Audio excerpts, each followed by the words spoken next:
ఓం నమః శివాయ. ఓం నమో నారాయణాయ.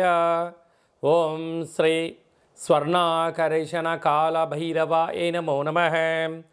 ఓం నరదృష్టి నివారణ సంచిత కర్మ ప్రారబ్ధ కర్మ ఆగమిక కర్మ దగ్ధ నివారణ తులాభార కాళభైరవాయ నమో నమః.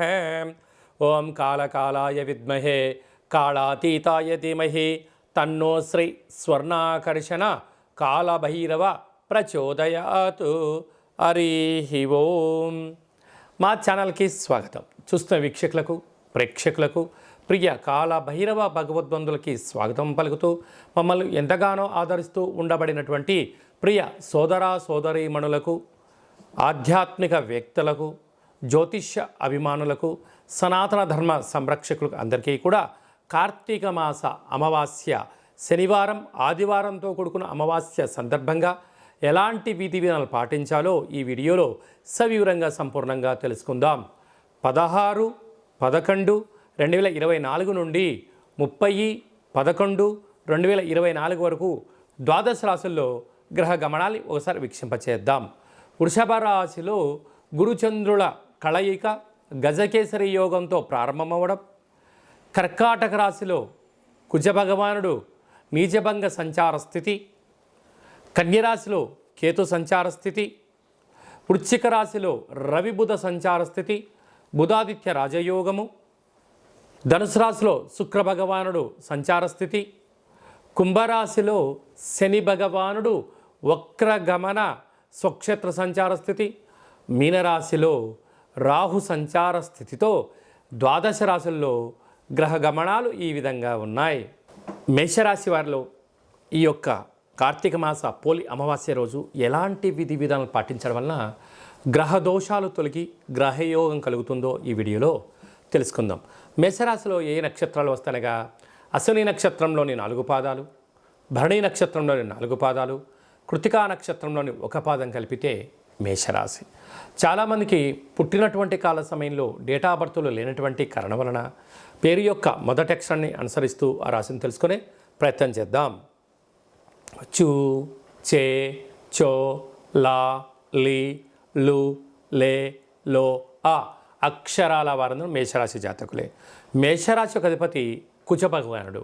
వీరికి 2వ స్థానంలో గురుచంద్రుల సంచార స్థితి ఉండడం వలన మేషరాశి వారికి స్వర్ణాకర్షణ కాళభైరవ స్వామికి స్మరణ వలన, ధ్యానం వలన గజకేసరి యోగము అనగా విదేశాలకు వెళ్ళాలి, విదేశీ విద్యను అభ్యసించాలి, విదేశాల్లో వ్యాపారాలు చేయాలి, విదేశాలలో ఉండబడినటువంటి జ్ఞాన సమార్జన అధికార పట్టాభిషేకాన్ని ఎలా పొందాలో మేషరాశి వారికి ఇది చాలా మంచి కాలము అని చెప్పి గమనించాలి. అర్ధాష్టమ కుజుడు కనుక వీలైతే మీ జన్మ నక్షత్రం రోజున అష్టమి ఈ శని అమావాస్య రోజున అమావాస్య సందర్భంగా పోలి అమావాస్య అవ్వడం వలన దూర వాయు జల ప్రయాణాలు అసలు పెట్టుకోవద్దు. ఆవేశానికి దూరంగా ఉండండి, జ్ఞానంగా ఉండండి, ఆధ్యాత్మికంగా ఉండండి. యంత్రాలతో ఆయుధాలతో మీరు సాహసోపేతమైనటువంటి పనులు చేయొద్దు. ఎందుకనగా అర్ధాష్టమ కుజుడు కుజదోష ప్రభావం కారణం వల్ల ప్రమాదాలు పొంచి ఉన్నాయి. కనుక నిప్పుతో, నీటితో, గాలితో, ఆయుధాలతో, యంత్రాలతో, మీ నోటి నుంచి వచ్చే ప్రతి మాటతో కూడా చాలా జాగ్రత్త అవసరం. లేకపోతే అనేక రకాలుగా ఇబ్బందులకు మీకు మీరే కేంద్ర బిందువులు అవుతారు అని చెప్పి గమనించాలి. పోతే 6వ స్థానంలో కేతు. రేపేం జరగబోతుందో మీరు అంచనా వేయడంలో మేషరాశి వారు ముందు వరుసలో ఉంటారు. అష్టమంలో బుధాదిత్య రాజయోగం. అలాగనే మీరు ట్రాఫిక్ చలానాలను కానీ, కరెంటు బిల్లుల విషయంలో కానీ ప్రభుత్వపు యొక్క అధికారులతో చాలా అప్రమత్తంగా ఉండి తీరాలి. లేకపోతే పోలీస్ స్టేషన్లు, కోర్టు మెట్లు ఎక్కేటువంటి పరిస్థితి చాలా అధికంగా ఉంది. తస్మాత్ జాగ్రత్త. అలాగనే వ్యయంలో రాహు సంచార స్థితి ఉండడం వలన, అనవసరమైనటువంటి ఆలోచన చేయడం వలన, నిద్రలేని రాత్రులు గడపడం వలన, అసలు ఇది చలికాలం అవ్వడం వలన పెరాలసిస్ లాంటి వ్యాధులు, నరాల బలహీనత, ముక్కు చెవికి సంబంధించిన బాధలు, అదే కాకుండా కూడా మీకు వీలైనంత వరకు గోరువెచ్చని నీళ్ళు తాగుతూ ఆరోగ్యాన్ని కాపాడుకునే మానవ ప్రయత్నం చేయండి.